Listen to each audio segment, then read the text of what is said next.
एक दर्जन से ज्यादा लोग हॉल में घुसे, उनकी इंद्रधनुषी आभा कम होती जा रही थी।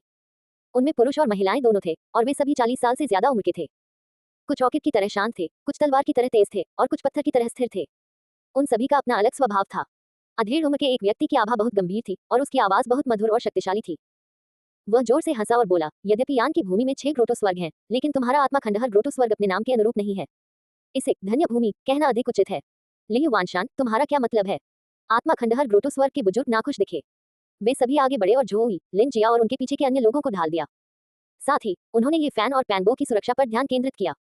लियु वानशान नामक मध्यम आयु वर्ग का व्यक्ति अपने नाम की तरह ही था। वह एक पहाड़ की तरह खड़ा था, एक दमनकारी भावना दे रहा था। वह अपने शब्दों में बहुत सीधा था। वह जोर से हंसा और बोला, चूंकि एक दर्जन से अधिक अच्छे पौधे हैं, इसलिए हम स्वाभाविक रूप से उनमें से कुछ को ले जाना चाहते हैं और उन्हें खेती के रास्ते पर ले जाना चाहते हैं। उसके बगल में सफेद बालों वाली एक बूढ़ी औरत ने सिर हिलाया और कहा, ये सही है। यान की भूमि में 6 गुफाएं स्वर्ग हमेशा से एक ही रहे हैं। चूंकि हमें अचानक इतने सारे प्रतिभाशाली पौधे मिले हैं, इसलिए स्वाभाविक रूप से हम उनमें से कुछ को ले जाना चाहते हैं। आत्मा खंडहर ग्रोटो हेवन के एक बूढ़े व्यक्ति ने भौहें सिकुड़ते हुए कहा, वरिष्ठ बहन ली यंग, आप ऐसा नहीं कह सकती। 3 साल पहले आपके गोल्डन डॉन ग्रोटो हेवन को असाधारण योग्यता वाले कुछ शिष्य मिले थे, लेकिन आपने उनमें से कोई भी हमें नहीं दिया। उन लोगों की योग्यताएं औसत दर्जे की हैं। उन्हें अमर पौधे कैसे माना जा सकता है? स्वाभाविक रूप से हमने आपको चिंतित नहीं किया, बूढ़ी महिला ने मुस्कुराते हुए उत्तर दिया। तभी हवा में लहराते सफेद बालों वाला एक बूढ़ा आदमी आगे बढ़ा। उसका व्यवहार ऋषि जैसा था और उसने बिना किसी हड़बड़ी के कहा, मुझे नहीं लगता कि इन लोगों को अमर पौधे माना जा सकता है। ऐसा क्यों न हो, हम अपने ग्रोटो स्वर्ग से कुछ ही ले लें और कुछ और आपके आत्मा के विनाश ग्रोटो स्वर्ग के लिए छोड़ दें। स्पिरिट रूइन ग्रोटो हेवन के बुजुर्गों ने तुरंत अपना आपा खो दिया। वे इस ऋषि समान बूढ़े व्यक्ति से थोड़ा डरे हुए लग रहे थे। उनमें से एक ने कहा, वरिष्ठ भाई मायू, क्या आपके ज़ेड ट्राइब और ग्रोटो हेवन में अभी भी संभावित शिष्यों की कमी है? मैंने सुना है कि आपको 2 असली अमर पौधे मिले हैं। मायू नाम का बूढ़ा आदमी मुस्कुराया, लेकिन कुछ नहीं बोला। वह ये फैन और पैंगबो को देखता रहा, बीच बीच में सिर हिलाता रहा। इससे स्पिरिट रूइन पैराडाइज के बुजुर्ग थोड़े घबरा गए। वे बाकियों को तो बाहर भेज सकते थे, लेकिन उन्हें इन 2 लोगों को रखना था। ये कैसा रहेगा? मैं ज़ेड ट्राइब और ग्रोटो हेवन का प्रतिनिधित्व करूंगा और केवल एक व्यक्ति का चयन करूंगा। सफेद बालों और दाढ़ी वाले मायून ने ये फैन और पैंगबो की ओर इशारा करते हुए कहा, मैं ज्यादा कुछ नहीं मांग रहा हूँ। आप मुझे उनमें से कोई भी दे सकते हैं। नहीं, स्पिरिट रूइन यूटोपिया के बूढ़े लोगों ने उसी समय मना कर दिया। इसी समय अन्य धन्य एन्क्लेव ने भी अपने लोगों को चुनना शुरू कर दिया। उन्होंने एक दूसरे के आगे झुकने से इनकार कर दिया और मौके पर ही बहस करने लगे। ये फान ने ध्यान से सुना और बहुत सारी जानकारी प्राप्त की। एक स्वर्गीय निवास एक धन्य भूमि की तुलना में खेती के लिए अधिक उपयुक्त था। इसके अलावा अगर कोई स्वर्गीय निवास था, तो ये बहुत संभावना थी कि एक धन्य भूमि स्वाभाविक रूप से पैदा होगी। इस समय स्पिरिट रूइंस यूटोपिया में सभी के लिए रुकना असंभव था।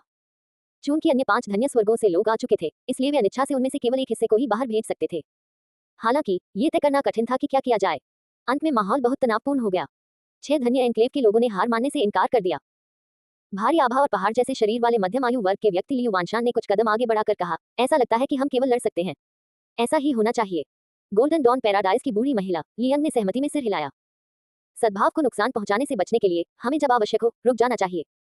ज़ेड ट्राइब और ग्रोटो हेवन से आए सफेद बालों वाले बूढ़े व्यक्ति मायू ने भी अपनी सहमति व्यक्त की। आत्मा खंडहर स्वर्ग के कुछ बुजुर्ग बहुत बदसूरत लग रहे थे।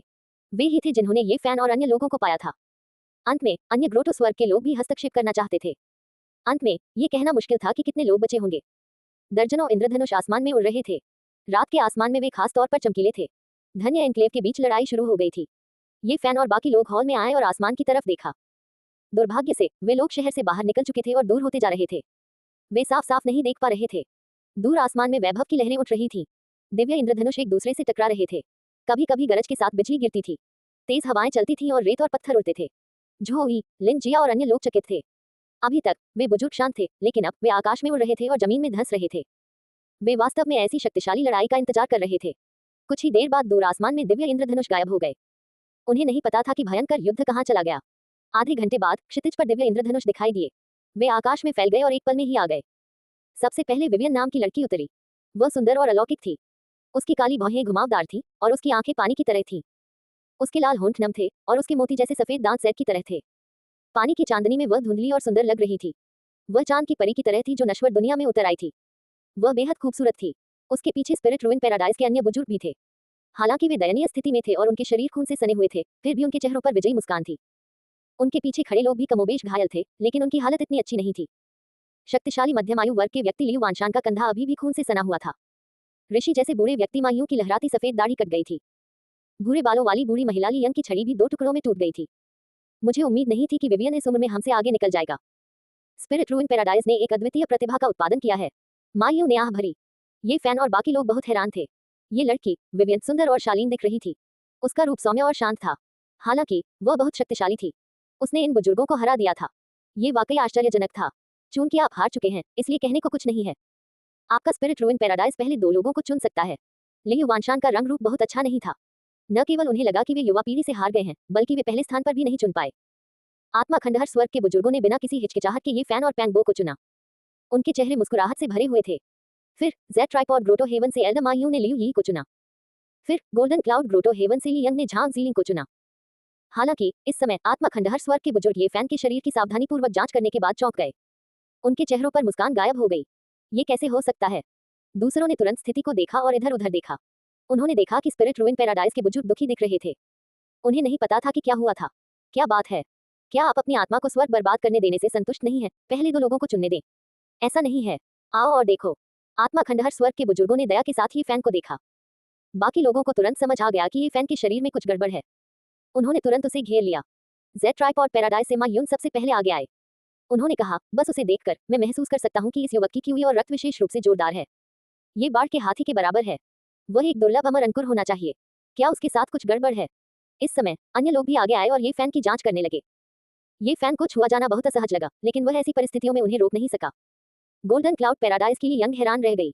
उसने कहा, उसका शरीर इतना बड़ा कैसे हो सकता है? काफी देर तक जांच करने के बाद लियू वानशान ने अविश्वास का भाव प्रकट किया। उन्होंने कहा, जीवन का दिव्य चक्र मौन है और कड़वाहट का सागर दिव्य लोहे की तरह कठोर और चट्टान की तरह स्थिर है। इसे तोड़ना असंभव है। क्या हो रहा है? हर कोई उलझन में था। ये शरीर बहुत अजीब था। इसका कोई मतलब नहीं था। इस समय जेड ट्राइपॉड पैराडाइज से मा यून को कुछ सूझा।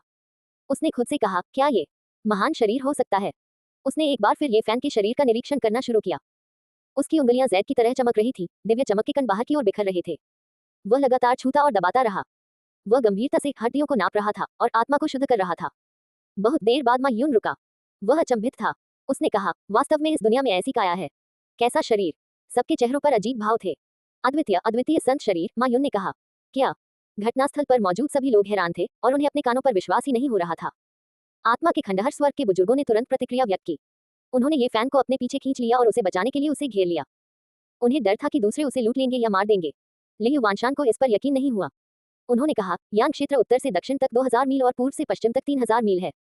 यह क्षेत्र असीम पूर्वी जंगल की तुलना में समुद्र में एक बूंद के बराबर है। मुझे डर है कि पिछले हजारों वर्षों में भी अद्वितीय संत शरीर वाले किसी व्यक्ति को ढूंढना मुश्किल होगा। प्राचीन काल से ही विशाल पूर्वी जंगल में ऐसी शारीरिक संरचना वाले लोग बहुत कम हुए हैं। गोल्डन डॉन पैराडाइज से ली यंग ने अपना सिर हिलाया और कहा, यह संभव नहीं है। मैंने सुना है कि ऐसा व्यक्ति पूर्वी जंगल में प्रकट हुआ है। ऐसी भी अफवाहें हैं कि 1 से ज्यादा लोग हैं। हालांकि चूंकि वे अभी भी बढ़ रहे हैं, इसलिए उन्हें दुनिया के सामने लाने का समय नहीं है। मुझे लगता है कि वे किसी पवित्र भूमि या किसी प्राचीन परिवार में छिपे होंगे जो आदिकाल से चला आ रहा है। इस समय सभी बुजुर्ग ये फैन को अलग अलग नजरों से देख रहे थे। वे सभी इच्छा से जल रहे थे। वे उसे पकड़कर अपना शिष्य बनाना चाहते थे। यहाँ तक कि जोही, लिन जिया और अन्य लोग भी अपने चेहरे पर अजीब भाव के साथ ये फैन को देख रहे थे। हालांकि इस समय जेड ट्राइपॉड पैराडाइज से मा यूं खांसते हुए बोली, मुझे लगता है आप सभी ने गलत समझा है। शायद मैंने इसे स्पष्ट रूप से नहीं कहा। क्या चल रहा है? सभी लोग हैरानी से उसकी ओर देखने लगे। उनके पास एक अद्वितीय संत का शरीर है। इसमें कोई गलती नहीं है। हालांकि इसकी एक समय सीमा है। यह आदिम युग से संबंधित है। आपका क्या मतलब है? मा यून ने समझाया, हर किसी ने आदिकालीन युग की कुछ किंवदंतियों के बारे में सुना होगा, है ना? उस समय एक अद्वितीय शारीरिक संरचना थी। उस काल में 9 पीढ़ियों के लोग थे। उनमें से प्रत्येक स्वर्ग और पृथ्वी पर अजेय था। यदि उस तरह का शरीर साधना के मार्ग पर चले तो अंतिम उपलब्धियों की भविष्यवाणी करना असंभव होगा। इसे प्रथम संत शरीर के रूप में जाना जाता था। हाँ, बेशक हमने इसके बारे में सुना है। मुझे मत बताओ कि तुम कह रहे हो। इस बिंदु पर सभी ने ये फैन को देखा। हालांकि वे अब हैरान या उत्साहित नहीं थे। उनकी आंखों में केवल निराशा थी। अगर मैं गलत नहीं हूं तो उसका शरीर उसी तरह का है। दुर्भाग्य से आदिकाल के बाद हालांकि इस तरह का शरीर कभी कभी दुनिया में दिखाई देता था, लेकिन अब इसमें शक्ति नहीं थी। यह आदिकाल से पहले की तरह आकाश की ओर नहीं देख सकता था। वास्तव में किसी कारण से इस तरह की काया धीरे धीरे उत्तर आदिम युग के दौरान स्पष्ट हो गई।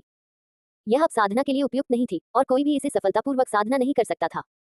अब कई अमर संप्रदाय अफवाह फैला रहे हैं कि पूर्वी जंगल में एक अद्वितीय संत काया वाला अमर अंकुर प्रकट हुआ है। अभी अभी तो मुझे लगा था कि हमारे यांग क्षेत्र में भी कोई जबरदस्त आकृति उभरेगी। मुझे उम्मीद नहीं थी कि ऐसा होगा। आदिकालीन युग का अद्वितीय संत शरीर आज के अजय संत शरीर की तुलना में। आह! आत्मा खंडहर ग्रोटो स्वर्ग के बुजुर्गों ने आह भरी। वे सभी बेहद निराश थे और अब वे ये फैन पर ध्यान नहीं दे रहे थे। दूसरे धन्य ग्रोटो स्वर्गों से आए लोगों के चेहरे पर भी उलझन थी। उन्हें समझ नहीं आ रहा था कि उन्हें खुश होना चाहिए या निराश होना चाहिए। इस समय हर कोई ये फैन को नहीं देख रहा था। अभी के उत्साह और अब की उदासीनता में अंतर बहुत स्पष्ट था।